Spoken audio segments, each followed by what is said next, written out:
अगर तुम नीट 2027 की तैयारी कर रहे हो तो ये वीडियो तुम्हें देखनी पड़ेगी एंड इसके बाद तुम्हें कुछ नहीं देखना। अगर तुम अभी जीरो पर हो, कैसे तुम आराम से 650 प्लस ला सकते हो, ये पूरा रोड मैप आराम से सुनना, ध्यान से सुनना। आखिर फिजिक्स कैसे करूं, physical chemistry, organic, inorganic, bio कैसे करनी है, इस पूरी वीडियो में मैंने सब बताया हुआ है। So hi everyone, welcome back to my channel. My name is Saurabh and I am finally an MBBS student. And यार आज की वीडियो बहुत ज्यादा इंपॉर्टेंट होने वाली है फॉर एवरी नीट 2027 एस्पिरेंट जो है नीट 2027 देने वाले, उनके लिए ये वीडियो बहुत ज्यादा इंपॉर्टेंट होने वाली है। तो इसको एंड तक देखना, सब कुछ बताने वाला हूं, कैसे तुम्हें अभी प्रिपरेशन स्टार्ट करनी है, तुम एक साल में कैसे सिलेक्शन लोगे, वो सब चीजों पर बात करेंगे।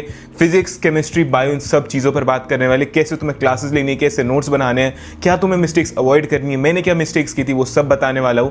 एंड यार मेरी ये बात ध्यान से सुनो, मैंने खुद की 11th ईयर बर्बाद की थी, मैंने 12th में कम बैक किया था, अपना 11th का भी और 12th का भी। तो इस वीडियो को ध्यान से देखना और एंड तक देखना, क्योंकि इसको देखने के बाद तुम्हें और कहीं जाने की जरूरत ही नहीं पड़ने वाली है। अब देखो, हम पूरी नीट की एक साल की जर्नी को ना दो फेजेस में डिवाइड करने वाले हैं। पहला फेज होगा जो अभी से लेकर दिसंबर तक चलेगा, और दूसरा फेज होगा जो दिसंबर से तुम्हारी पूरी जो तुम्हारा नीट का तक का टाइम है ना उस तक चलने वाला है। तो दो फेजेस होंगे, फर्स्ट जो अभी से दिसंबर, और दूसरा होगा जो दिसंबर जनवरी से तुम्हारे नीट की डेट तक चलने वाला है। तो ये दो फेजेस होने वाले हैं। अब देखो, वीडियो में 3 पार्ट्स होने वाले, फर्स्ट ऑफ ऑल बायो वाला, फिर दूसरा है केमिस्ट्री और तीसरा है अपना फिजिक्स। तो लास्ट वाला मैंने जो हार्ड वाला है ना उसको लास्ट के लिए रखा हुआ है। जो भाई बायो लोग बोलते हैं भाई 360 आराम से आ जाते हैं, भाई बोलना ईजी है, लाना भी है लेकिन ईजी है, लेकिन उसको कैसे ला सकते हो वो ध्यान से सुनना। फर्स्ट ऑफ ऑल जो तुम्हें फॉलो करनी है वो 3-4 स्टेप्स है जो तुम्हें हमेशा फॉलो करने हर चीज के लिए। पहले यार तुम्हें प्रॉपर लेक्चर्स लेने पड़ेंगे। अगर तुम सोच रहे हो कि सिर्फ एनसीईआरटी पढ़ लूँ या फिर कुछ और कर लूँ एंड मेरा सिलेक्शन हो जाएगा या फिर बायो समझ जाऊंगा, तो ये गलती बिल्कुल मत करना। अपने प्रॉपर लेक्चर्स लो, जो भी तुमने कोचिंग ली है ना उसके प्रॉपर लेक्चर्स लो बैठ के, साथ साथ अपने नोट्स बनाओ। ये मत सोचो कि तुम्हें नोट्स प्रोवाइड कर दिए जाएंगे या नोट्स कोई और दे देगा या फिर दोस्त से मांग लोगे, नहीं। अपने नोट्स प्रॉपर खुद बनाओ, सारे डायग्राम्स बनाओ, जो जो क्लास में बताया जा रहा है ना वो सब चीज बनाओ। I am telling you will not regret this advice कि भाई तुमने अपने क्लास में नोट्स बना लिए ना, तुम इस चीज को रिग्रेट नहीं करने वाले हो and you will thank me later कि भैया आपने सही चीज बताई थी। तुम्हें फिर क्वेश्चन प्रैक्टिस करनी है, ये सबसे क्रूशियल पार्ट है। तुम चाहे भाई कितनी थ्योरी पढ़ लो या कितना भी कुछ कर लो, अगर तुमने क्वेश्चन प्रैक्टिस नहीं की है, अगर तुमने जैसे मैं बताने वाला वैसे क्वेश्चन प्रैक्टिस नहीं की है, तो भाई आई एम टेलिंग यू तुम्हारा सिलेक्शन नहीं हो पाएगा। अब देखो यार, क्वेश्चन प्रैक्टिस तुम्हें करनी ही करनी पड़ेगी, नो मैटर व्हाट, तुम चाहो या फिर ना चाहो।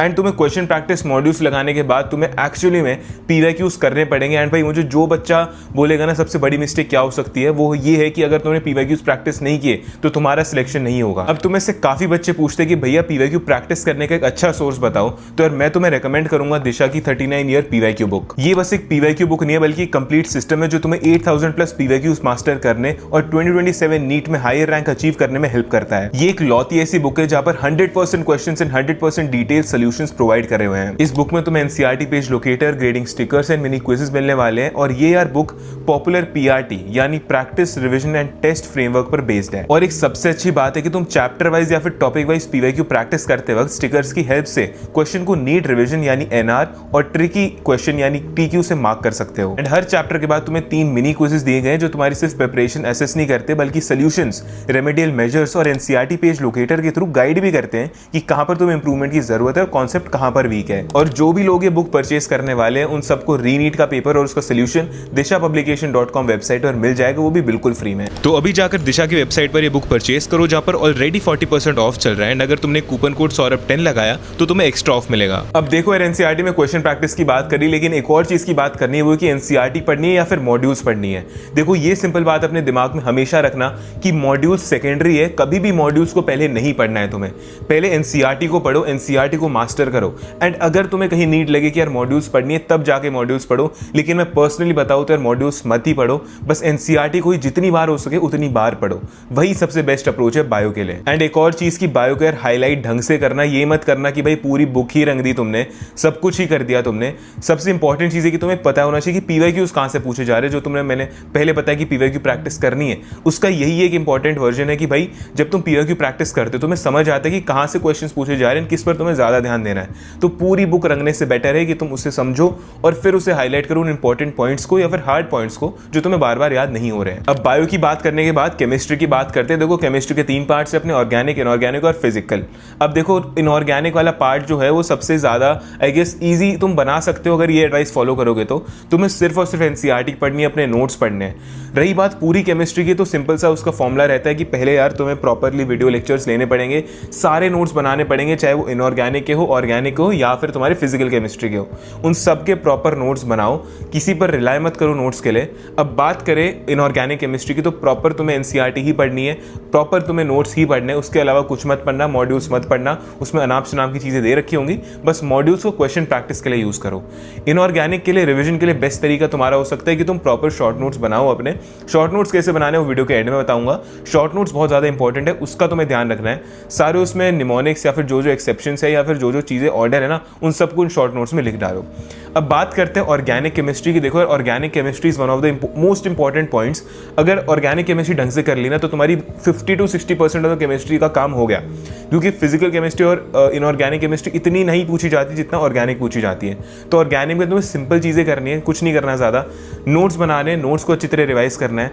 एंड यार ऑर्गेनिक की एनसीईआरटी 1-2 बार तो पढ़नी ही पड़ेगी। एंड सबसे इंपॉर्टेंट सोर्स जो ऑर्गेनिक का समझने का होता है ना, वो ना ही एनसीईआरटी होता है ना कोई और चीज़ होती है। सबसे इंपॉर्टेंट चीज़ होती है नोट्स। तुम्हारे तुमने लेक्चर्स लिए, नोट्स पढ़े। एंड यार मैं अपने पर्सनल एक्सपीरियंस से बता रहा हूँ, अगर तुमने नोट्स ढंग से पढ़ लिए ना, there is no way you are going to stop. अगर तुमने नोट्स को ढंग से समझ लिया, पकड़ लिया, क्लास में ध्यान दे लिया नोट्स बनाते टाइम, तो बस नोट्स पढ़ लो। नोट्स को 2-3 बार पढ़ोगे ना, एक भी ऐसा क्वेश्चन नहीं होगा ऑर्गेनिक केमिस्ट्री का जो तुमसे हिले ना। तो इसलिए नोट्स बढ़िया से पढ़ने तुम्हें ऑर्गेनिक केमिस्ट्री के लिए। रही बात फिजिकल केमिस्ट्री की, तो physical chemistry is just like physics. Physics पर भी बात करेंगे इसके बाद। फिजिकल के लिए भी नोट्स बनाओ, साथ साथ फॉर्मूला पर ही सबसे ज़्यादा ध्यान देना है तुम्हें फिजिकल केमिस्ट्री में। अगर फॉर्मूला पर ध्यान दे लिया ना, तो तुम्हारा most of the part is complete. Formula याद है या फॉर्मूला अप्लाई करना आता है, तुम्हारी 50%, 60-70% तुम्हारे क्वेश्चंस आराम से हो जाएंगे फिजिकल केमिस्ट्री के। एंड तुम्हें कोई दिक्कत नहीं आने वाली है। एंड कैसे रिविजन करना है वो एंड में बात करेंगे सब चीज़ों का।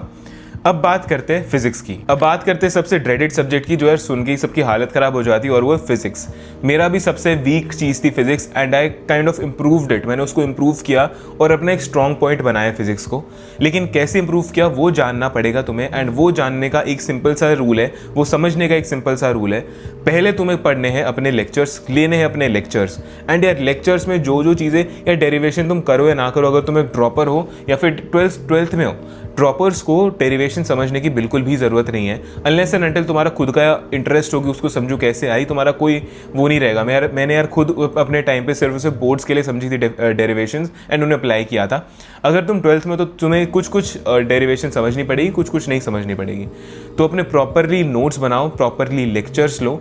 एंड यार सबसे पहली चीज़ जो तुम्हें करनी है, अगर तुम ऐसे हो कि यार फिजिक्स आती ही नहीं है ढंग से, तो I would suggest you notes पढ़ो, फॉर्मूलाज याद करो। एंड सबसे पहली चीज़ जो तुम्हें करनी है वो एग्जाम्पल्स लगाओ।